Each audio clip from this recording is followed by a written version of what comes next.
Hello viewers, আসসালামু আলাইকুম। আমি আজকে আপনাদেরকে এর সহজ পদ্ধতিতে কিভাবে একটি গাছ ক্রয় করে তা থেকে কত ঘনফুট কাঠ পাওয়া যাবে সে সম্পর্কে নিয়ে একটি ছোট ভিডিও আমার মোবাইলে ধারণ করলাম। তো সর্বপ্রথম আমার প্রশ্ন হলো, 10 ফুট লম্বা একটি গাছ বের 4 ফুট 5 ইঞ্চি হলে উক্ত গাছটির থেকে কত ঘনফুট কাঠ পাওয়া যাবে।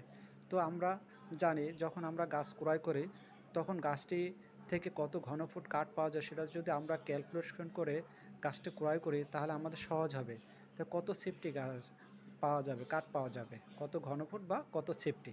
তো সর্বপ্রথম আমরা একটি সূত্র মনে রাখতে হবে। সূত্র হলো বের ফুট স্কোয়ার ইন্টু লম্ব ফুট ভাগ 16 ইকুয়াল সেফটি বা ঘনফুট।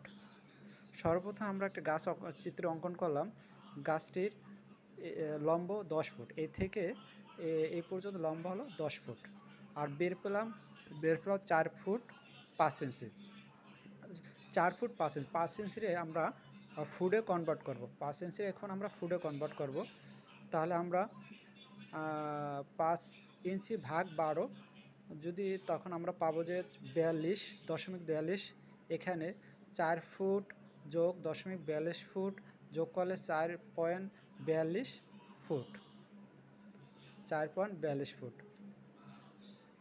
তাহলে আমরা প্রথম সূত্রে বের ফুট স্কোয়ার, তারপর তো আমরা বের পেলাম কত, 4.42 ফুট।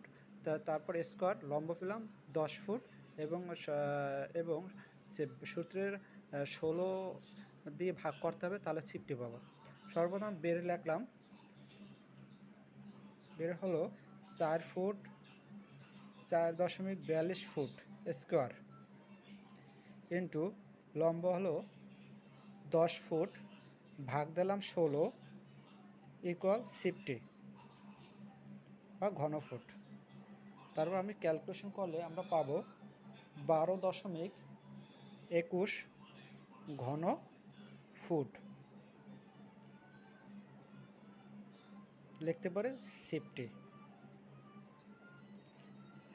তাহলে আমরা যখন একটি গাছ ক্রয় করব, তাহলে আমরা এই সূত্র যখন আমাদের জানা থাকবে তখন আমরা সহজেই গাছটি থেকে কত ঘনফুট আমি কাঠ পাবো সেইটা আমরা সেখান থেকে আমরা নির্ণয় করতে পারবো। তাহলে আপনারা ভিডিও দেখে ভালো লাগলে